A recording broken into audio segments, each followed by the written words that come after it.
Hello students, आज हम class 9th की वर्कशीट करने जा रहे हैं। साइंस की हिंदी मीडियम की वर्कशीट नंबर 1, जिसका टॉपिक है मिश्रण, जो कि हमारी 5/4/2021 की वर्कशीट है। जिज्ञासा ने बाज़ार से एक नमक और दूध का पैकेट ख़रीदा जिस पर शुद्ध लिखा हुआ था। इन पर शुद्ध लिखा जाना ये दर्शाता है कि इसमें कोई भी चीज़ की मिलावट नहीं है। ज्ञान, जिज्ञासा दीदी कहती है, ज्ञान, क्या ये वैज्ञानिक रूप से भी शुद्ध है?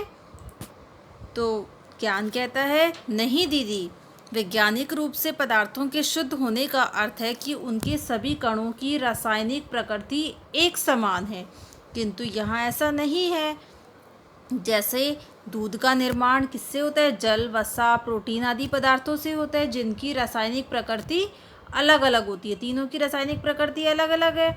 हमारे आसपास के अधिकतर पदार्थ मिश्रण के रूप में ही, जैसे हवा, मिट्टी, दूध आदि, ठीक है, सबकी प्रकृति अलग अलग है।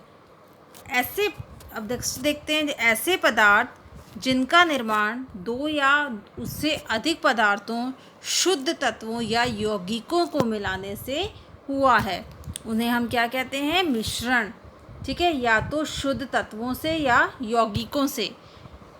ये क्या कहलाते हैं? मिश्रण कहलाते हैं। इन्हें भौतिक विधियों के द्वारा अलग किया जा सकता है। भौतिक विधि मतलब हाथ से फिजिकली अलग किया जा सकता है। जैसे समुद्री जल में से नमक अलग कर सकते हैं, मिट्टी, हवा, मिश्र धातु, दूध, इन सबको हम अलग कर सकते हैं। दूध में अगर पानी होगा तो पानी को उबाल देंगे अच्छे से, दूध को, तो पानी उड़ जाएगा भाप बन के और दूध रह जाएगा, ठीक है।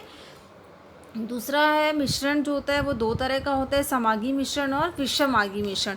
समागी मिश्रण क्या होता है? ऐसा मिश्रण जिसमें उसके घटक एक दूसरे में एक समान रूप से मिल जाते हैं, एक समान रूप से आपस में घुल जाते हैं कि उनकी यह पहचान करना भी संभव नहीं हो पाता। जैसे कि चीनी, नमक और पानी, इन तीनों को जब हम शिकंजी बनाते हैं तो क्या चीनी पानी को या नमक को अलग कर सकते हैं? नहीं कर सकते। ऐसे ही हवा में बहुत सारी चीज़ें होती हैं, नाइट्रोजन, ठीक है, कार्बन, जितनी भी गैसेस होती हैं, ऑक्सीजन, ये सब चीज़ें आपस में मिली हुई होती हैं हवा में, पर हम तीन सब गैसों को अलग अलग तो नहीं कर सकते, ठीक है। तो ये सब क्या होते हैं? समागी मिश्रण।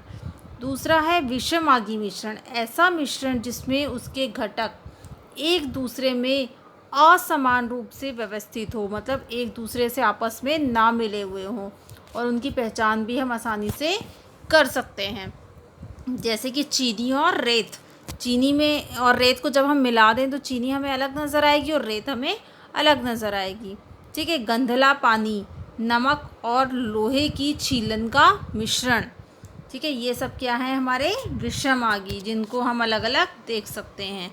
तो अब आइए क्वेश्चन आंसर देखते हैं। मिश्रण से आप क्या समझते हैं? तो हमने मिश्रण के बारे में पढ़ा था, ऐसे पदार्थ जो कि शुद्ध तत्वों या यौगिकों को मिलाने से हुआ है उनका निर्माण, उन्हें हम क्या कहते हैं? मिश्रण, ठीक है। ये हमारा फर्स्ट का आंसर हो जाएगा। दूसरा क्वेश्चन है, समागी मिश्रण और विषमागी मिश्रण से किस प्रकार भिन्न है? तो दोनों में हम अंतर हमें दिया हुआ है। समागी मिश्रण में हम एक दूसरे, ये क्या होता है, समान रूप से सब आपस में मिले जुले होते हैं और इनकी पहचान करना भी संभव नहीं होता। और इसमें क्या होता है? ये असमान रूप से व्यवस्थित होते हैं और इनकी पहचान करना संभव होता है। और साथ में ये दोनों के दो दो एग्जाम्पल देख सकते हैं। तो ये हमारा सेकंड का आंसर हो जाएगा, ठीक है। थर्ड क्वेश्चन दिया हुआ है, दिए गए उदाहरणों को समागी तथा विषमागी मिश्रणों में विभाजित करना है। चौक और मिट्टी का मिश्रण, तो चौक और मिट्टी को जब हम मिला देंगे तो चौक अलग नज़र आएगी, मिट्टी अलग नज़र आएगी, तो ये क्या हो जाएगा? विषमागी मिश्रण, ठीक है। आटे और पानी का मिश्रण, इन दोनों को जब हम मिलाएंगे तो ये भी क्या होगा? विषमागी मिश्रण। सोडा वाटर, सोडा वाटर क्या है? समागी मिश्रण।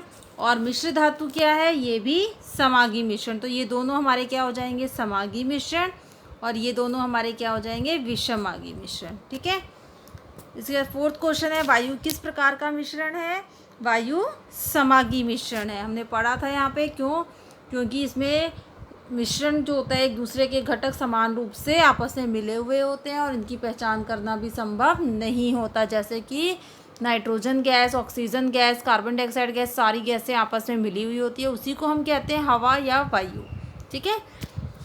तो बेटा आज की वर्कशीट हमारी कंप्लीट हो गई है। अब हम मिलेंगे अपनी नेक्स्ट वीडियो में, तब तक के लिए थैंक यू।